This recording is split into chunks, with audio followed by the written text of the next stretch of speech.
This is Swapnil here from ASIPM. Now we will start with the fourth lecture, the part 4 of the time and work. I'm hoping that you have been watching the previous 3 lectures. अगर उनको नहीं देखा होगा तो वो link नहीं create हो पाएगी, because my every method is relying on the previous one, right. तो दिस क्वेश्चन अगेन, अब हमने पिछले टाइम एक क्वेश्चन किया था जिसमें members were leaving and joining. Now we will do some more questions to understand the various languages used in time and work के questions. तो जो अब हमारे सामने क्वेश्चन आया है, A can do a piece of work in 12 days while B can do the same piece of work in 18 days. A start working after 6 days. A starts working after 6 days. B joins. In how many days will the remaining work be completed? Now you will observe कि अभी तक हम जो definition बताते थे वो पूरे work की, जो मैंने पिछली बार भी बताया था कि पूरे वर्क तक वर्क कर रहे हैं, बट यहाँ पे कोई बीच में आ रहा है, कोई बीच में जा रहा है, तो इस टाइप के क्वेश्चंस को कैसे डील करना है. एज यूजुअल क्वेश्चन देखते से टाइम एंड वर्क का क्वेश्चन है. हाँ सर, MRT और ये हमारा diagram W, MRT W. Okay, अब क्या फुल वर्क डेफिनेशन किस का दिया हुआ है? अच्छा सर, बेसिक दिया हुआ है कि A and B are working alone and they are finishing the work in 12 and 18 days respectively. 12 and 18 days respectively. A, अब क्या कहा है कि A work for 6 days, मतलब A work for 6 days. बस इस लैंग्वेज का मतलब यही हुआ ना, A starts working and after 6 days B joins. मतलब क्या हुआ, 6 दिन तक A अकेला काम किया, 6 अकेले काम करता रहा, उसके बाद B ज्वाइन हुआ. उससे पहले हमें क्या करना है, LCM लेना है इस वर्क का. 12 और 18 का LCM हो जाएगा 36. ओके, रेट ऑफ A आ जाएगा 3, रेट ऑफ 2 आ जाएगा, रेट ऑफ B आ जाएगा 2. नाउ मैंने हमेशा कहा है LCM, आप don't end up taking here 6 and then taking the LCM and writing here 6, that will be completely wrong. Okay, मैंने हमेशा कहा है फुल वर्क, जिनने कंप्लीट वर्क कर लिया उनका LCM. तो ये कंप्लीट वर्क इन दोनों ने किया था. अब क्या है कि ये अलग रेफरेंस है, इसी से इंफॉर्मेशन हम लेकर यहाँ काम करेंगे. हमको वर्क अभी भी कितना करना है, 36 unit. Okay, A starts working for 6 days. A work for 6 days. A का रेट पता है मुझे 3 यूनिट्स है, 3 यूनिट्स पर डे.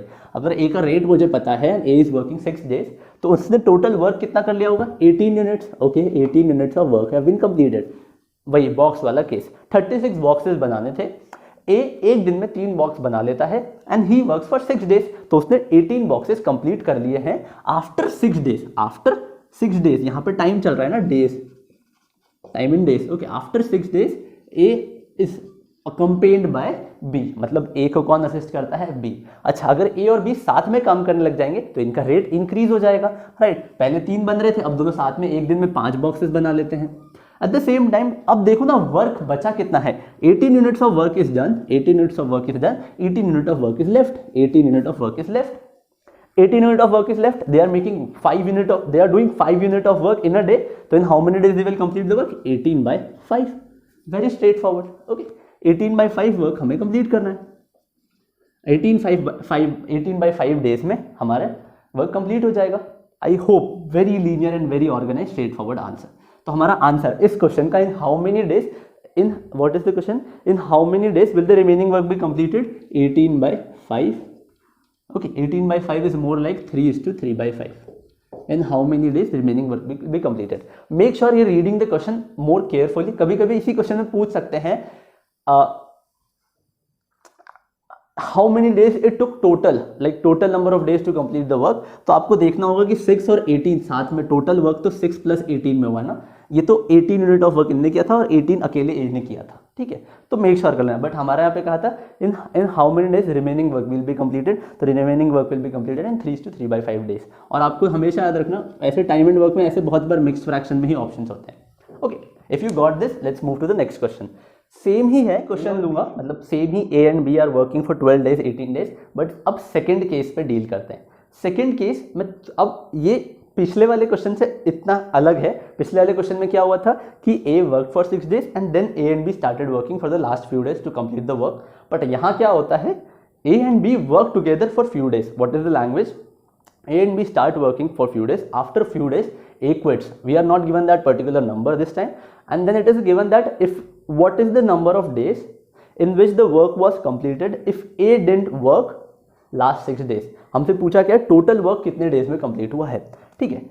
ऑब्जर्व करने वाली चीज़ ये है कि कुछ नंबर ऑफ डेज के लिए ए और बी साथ में काम किए थे। आप यहाँ पे एक्स मत लिखना, अगेन रिकमेंडिंग कि वेरिएबल्स कम से कम इंट्रोड्यूस करो, यहाँ पे एक्स मत लिखना। बट देन अगेन बी ने कितने दिन के लिए काम किया अकेले? लास्ट 6 डेज पर B was working. We know the rates, will add the rates as usual. A और बी साथ में काम किए तो रेट 5 हो गया, बी अकेले काम कर रहा था इस पर्टिकुलर टाइमलाइन में तो इसका रेट 2 हो गया। एक और चीज़ मुझे पता है कि बी ने लास्ट 6 डेज में कितना काम किया होगा?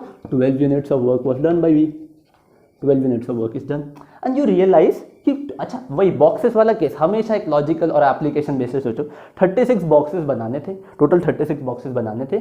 ए और बी ने साथ में 36 बॉक्सेस बनाने का प्लान किया, बट कुछ दिन बाद, मुझे वो नंबर नहीं पता है, कुछ दिन बाद ए क्विट्स एंड लास्ट 6 डेज तक जो वर्क जिस दिन खत्म होने वाला था उसके लास्ट 6 डेज पर बी अकेला काम कर रहा था। तो इतना मुझे पता है कि आखिरी 6 दिन में कितने बॉक्सेस बने थे? 12 यूनिट्स। तो और वर्क पूरा कंप्लीट हो गया। तो फिर कितने दिन के लिए ए और बी ने साथ काम किया? आई नो वैल्यू थोड़ी सी अजीब आएगी क्योंकि मैंने रैंडम वैल्यूज लिया है, तो शायद तक आंसर कुछ अजीब आएगा, बट देन पेपर में you don't need to accept such kind of values. और सिंपल होगी कि यहाँ पे एक इंटीग्रल वैल्यू आई, बट शायद तक मैंने वैल्यू ऐसे लिए तो इंटीग्रल वैल्यू जरूरी नहीं आए, ठीक है। 36 boxes needed to be made, last 6 days में 12 बॉक्सेस बनाए थे, तो ए और बी ने मिलकर total 24 unit of work done by A and be together, ठीक है। अगर ए और बी ने साथ मिलकर 24 यूनिट ऑफ वर्क किया है तो और इनका रेट 5 है, तो number of days for which A and B work together is 24/5, as simple as it can be, ठीक है। और अब हमसे पूछा था कि टोटल नंबर ऑफ डेज, तो अगर आप ऑब्जर्व करते हैं तो total number of days will be 24/5 plus 6, 24/5 plus 6, that can be written as 74/5, right और रॉन्ग? 30 प्लस 54/5 आएगी, सॉरी, हाँ 54/5, 30 plus 24, 54/5, and in mixed fraction the answer will be 10:4/5 days. Okay, 10:4/5 days. Although यहाँ पे integral value आनी थी, but since मैंने random value लिया था तो 24/5 आ गया, नो इश्यूज। उसने 24/5 डेज के लिए, दैट इज 4:4/5 डेज के लिए और भी साथ में काम किया, और वो 20 ही दिन में काम छोड़कर चला गया, और बी अकेला कितने दिन में काम किया? अच्छा, another way to deal with such type of questions is कि आप बी अकेले का काम निकाल सकते हो, बट देन अगेन हम नेक्स्ट क्वेश्चन पे देखते हैं। ये वाला क्वेश्चन हमने आसानी से कर लिया, answer is 10:4/5 days, MRT method, simple. Let's take another question. अब क्या होगा कि सेम ही है, ए और बी काम कर रहे हैं, बट इस बार केस कुछ और है। The third case is like, let's read the question. A and B start working together, but after some time B quits. Last time A quit किया था, but इस time B quit किया है, and A finishes the work. A finishes the work. If the total work is done in 10 days. अब क्या है, total work बताया है ना, अब ये वाला पार्ट भी नहीं है और ये वाला पार्ट भी नहीं है, अब टोटल वर्क बता दिया। तो देखते हैं आप कैसे मैनिपुलेट कर पाते हैं और कैसे इन्फॉर्मेशन ग्रैब करते हैं। A and B start working together, but B quits this time. So A will work for some of the days. Okay. Rate में लिख सकता हूँ 5, 3. Okay, rate of A is 3. Since 36 unit of work is done, okay, what most people do is कि वो यहाँ पे x ले लेंगे और यहाँ पे 10 minus x ले लेंगे, और उससे भी आंसर पक्का आएगा। Let me take here x, okay, and 10 minus x. But I will recommend you a better approach, okay. So technically 5x, this will be the amount of work they did in 5 days, like when they were working together, plus the amount of work they did when A was working alone. Okay, this is equals to 36 units. ठीक है, rate into time, mn into rate into time gives me work, तो work plus work should be equal to the other main work. Okay, ये ऐसे भी question हो जाएगा, no issues, but then again it is recommended to follow the procedure that I am going to teach you after a while. So this will be 2x equals to 6, so just a 2x equals to 6, तो x equals to 6, हाँ x equals to 3, just x equals to 3. So for A and B work together for 3 days and B worked for 7 days. तो answer हो जाएगा 21 plus 15, that is coming as 36, no issues. Okay, but then again, how I recommend you, ये बिल्कुल correct है, answer भी आ गया आपका। Answer question क्या पूछा था? If the total, then how, after how many days B quits? After 3 days B quits. Answer will be 3 days. After 3 days B quits. But is this the recommended one? No, I would recommend you a better approach than taking variables into the picture.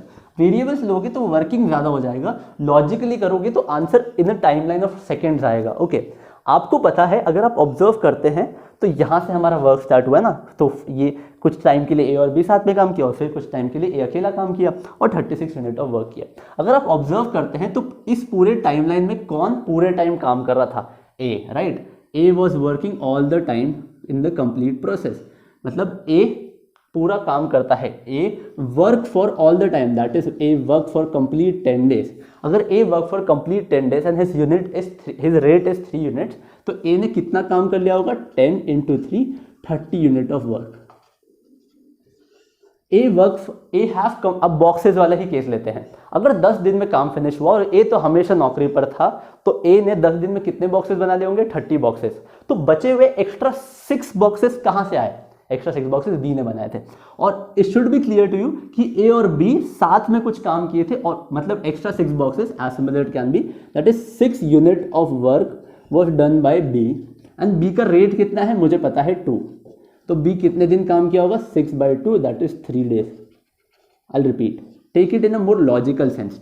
More logical sense से लो कि 6 boxes बनाने extra बनाए थे क्योंकि हमारा work complete हो गया था, तो B ने एक्चुअली 6 बॉक्सेस बनाए हैं वो, ठीक है. तो 3 days के लिए B काम किया था, तो टेक्निकली A और B साथ में 3 days के लिए काम किए, और A अकेला बचा हुआ कितने दिन हो गए? 7. 10 - 3 7. तो इससे आंसर काफी इजीली आ जाएगा. तो अगर आप ऑब्जर्व करते हैं यहाँ पर total 15 unit of work is done, and यहाँ पर 21 unit of work is done, और यहाँ पे A 9 यूनिट ऑफ वर्क कर रहा है और B 6 यूनिट ऑफ वर्क कर रहा है इन 3 दिन में, और 6, और देख लीजिए आप यहाँ से 9 + 21 gives us 30 unit of work. तो very organise and very clean answer for this question. Let's take one more, a little bit of tricky, but this will be more interesting question. Okay, what's the next question in front of us is, okay, a little bit trickier from the last time. Okay, please pause the video, attempt it by yourself. A alone can complete a work in 12 days while B takes 15 days to complete the same work. A and B start working together but B quits after 2 days. तो काफ़ी चीज़ें हो रही है. And A alone continues the work. After 1 day C joins and they both finish the remaining work in 5 days. In how many days C alone can finish the same work? अगर आप observe करते हैं तो फिर से working काफ़ी है, even though language is really long, but अगर आप एक ऑर्गेनाइज जो फंडामेंटल थॉट प्रोसेस है उससे प्रोसीड करेंगे तो क्वेश्चन काफ़ी आसानी से बन जाएगा.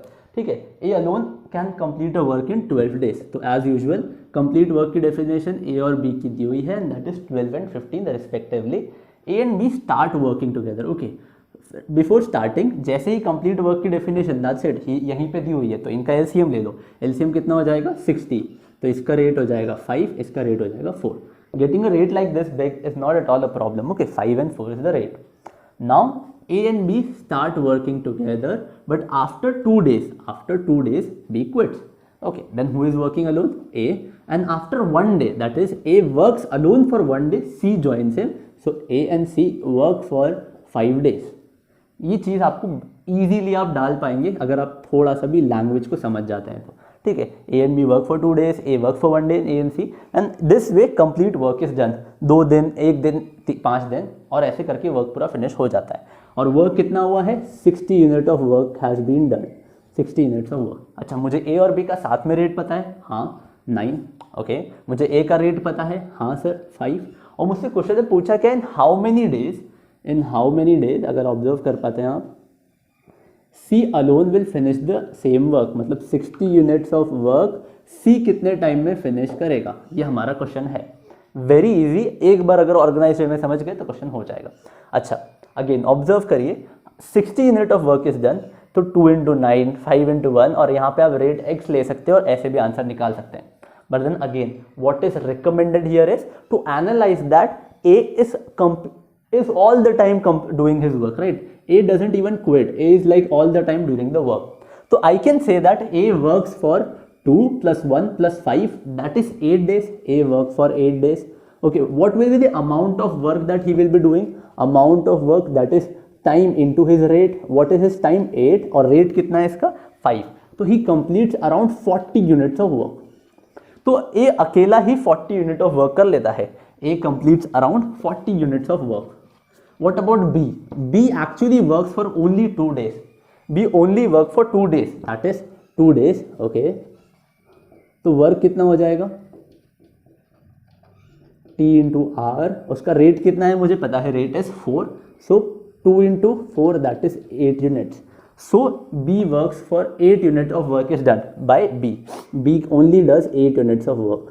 ओके, बट टोटल तो 60 यूनिट्स ऑफ वर्क हुआ है, तो फिर एक्स्ट्रा वर्क किसने किया? Don't end up thinking that A and C साथ वाला work, I am talking about individual works of A and B. तो ए पूरे काम के टाइम 40 यूनिट ऑफ वर्क किया है, मतलब 2 दिन ये, और ये वाला भी काउंट कर लिया है मैंने। बी सिर्फ यहीं पे था तो मैंने 2 दिन का काउंट किया। यहां पर जो एक्स्ट्रा होना टोटल 48 था, but extra 12 unit of work is done. Why 12 units? क्योंकि टोटल तो 60 यूनिट्स ऑफ वर्क है ना, तो 60 यूनिट्स ऑफ वर्क हो गया है, तो एक्स्ट्रा 12 यूनिट कौन किया है? सी। एंड सी कितने दिन में 12 यूनिट्स ऑफ वर्क किया है? 5 डेज में। So is rate will be 12/5। Very simple, very straightforward. What is the work that he did? Is 12 units. C worked for 5 days, and how much work did he do? 12 units. So in one day, how much work will he do? 12/5, and that's what his rate is, 12/5. ठीक है, तो 12/5 अगर इसका rate है, तो अगर इसको 60 units of work करना है तो कितने डेज में करेगा? Work divided by rate. Work कितना है? 60। या ऐसे सोचो कि मैं इस जगह पे क्या एंटर करूँ कि 12/5 में मल्टीप्लाई करूँ कि 60 आ जाए, तो it is as simple as 60 divided by 12/5। 5 ऊपर चला जाएगा, okay, 25 days. Simple.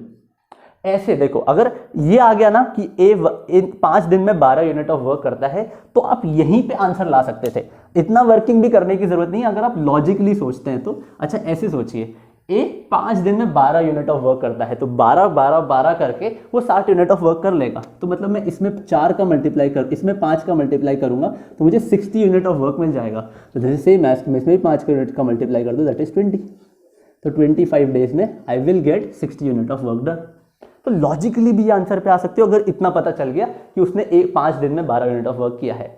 Okay, very interesting question. I hope you enjoyed this question as well, कि हम कितना ज़्यादा लॉजिकली क्वेश्चंस को कर सकते हैं, कितना ज़्यादा कैलकुलेशन को रिड्यूस कर सकते हैं। अगर आप ऑब्जर्व कर सकते हैं तो ये रेशियो भी हो सकता है डेज और 1। अगर मैंने इस जगह पे स्टार्टिंग लेक्चर में आपको पढ़ाया था d1/w1 is equals to d2/w2। यहाँ पे d1 है 5/12 is equals to 60, like work दिया हुआ है ना, तो x/60, तो x का वैल्यू हो जाएगा 25। ठीक है, तो काफ़ी सारी चीज़ें और बहुत सारे मेथड्स है सेम क्वेश्चन करने के। Do the one which you like and you are comfortable with. So I hope you got this question as well. Thank you so much. Please watch the rest of the series as well. That will be coming really soon. Thank you.